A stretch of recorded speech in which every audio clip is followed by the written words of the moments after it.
Hi everyone, this is like the spooky doll tour edition of class, and I figured it's kind of fitting with Halloween around the corner.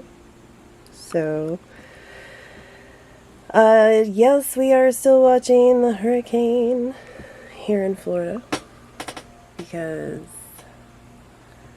we still don't know what's going to happen, where it's going to hit quite yet.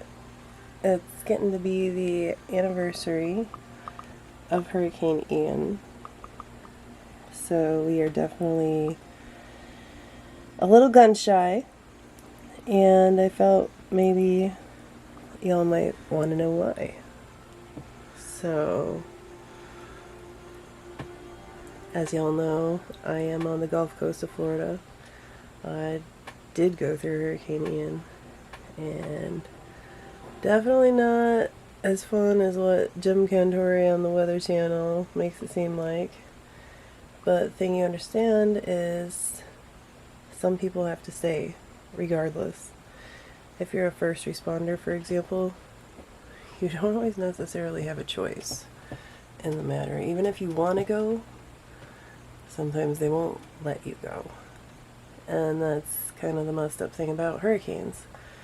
So some people have to stay, even if it's as bad can seem, because there's always somebody who can't make it out. Somebody who's got to be there to respond. And there in and of itself is pretty scary. And so yeah, I don't know if you see the little 2-string bass there in the background on the little acquisitions.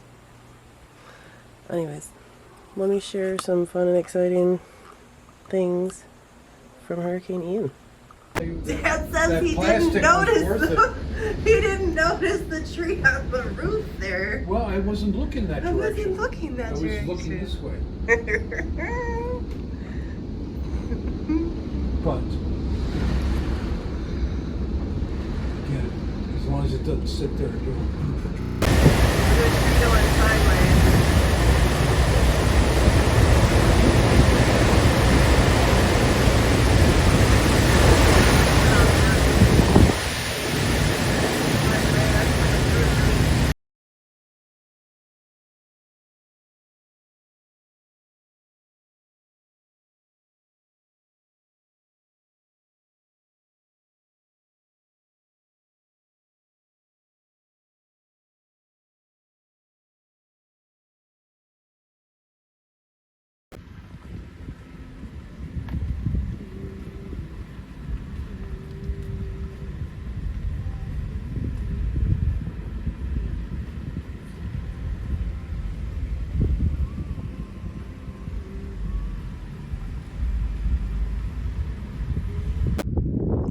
So here I am at the Cocoa Grande Lighthouse, and you know, people always ask, isn't real estate fun and easy, set your own hours?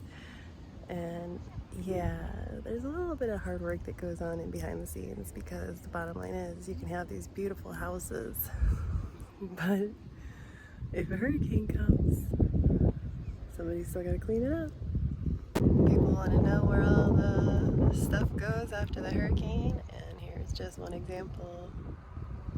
Isn't it fun?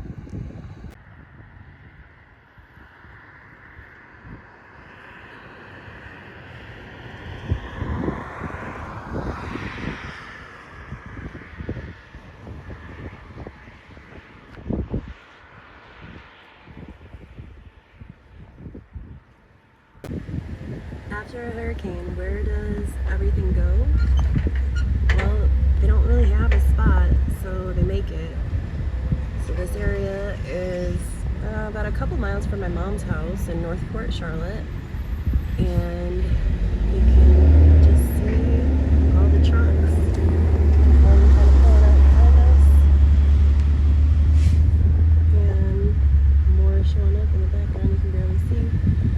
But it's just non-stop trucks coming and going with all their stuff.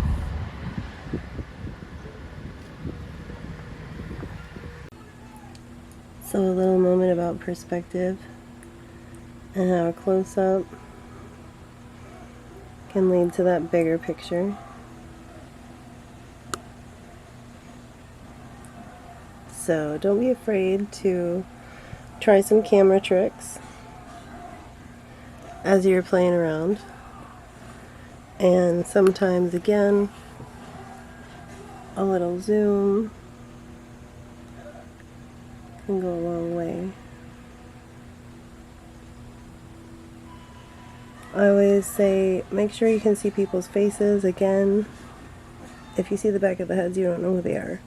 If you want them to be anonymous, like two people on the beach type thing, that's different. So just know what it is that you are going for, the look that you are going for, and try to hold people's attention. That's ultimately the key.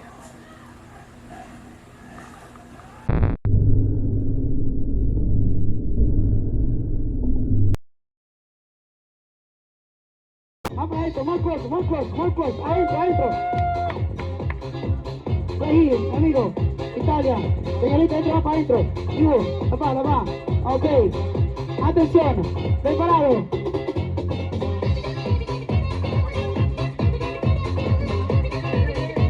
Cuando yo diga tres.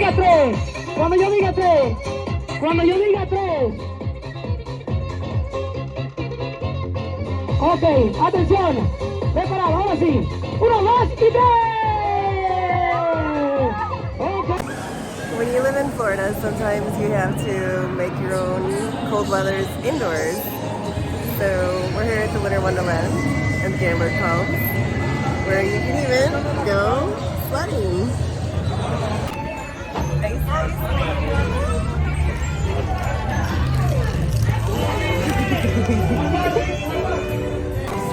And here we are in the ice hut with the Grinch. There's a fine line when getting people's attention, because you don't want to have all flash and trash. You want to have some kind of story to go along with it. So again, depicting a scene can set a story in and of itself, such as images of a hurricane. There is a story. There was a hurricane. This is the aftermath. The end. Right? So again, think of storyline, think of holding people's attention with a bigger picture, a bigger storyline, something that makes people say, what is this all about? Right? So, again, sometimes a little perspective goes a long way when you're trying to tell a story. So don't be afraid to show people different angles of things and see if they get a different perspective. With a hurricane, it just gives people a chance to come together and show their community love, and it's just a chance to rebuild bigger and better. So you never know what's coming in the future here in Florida.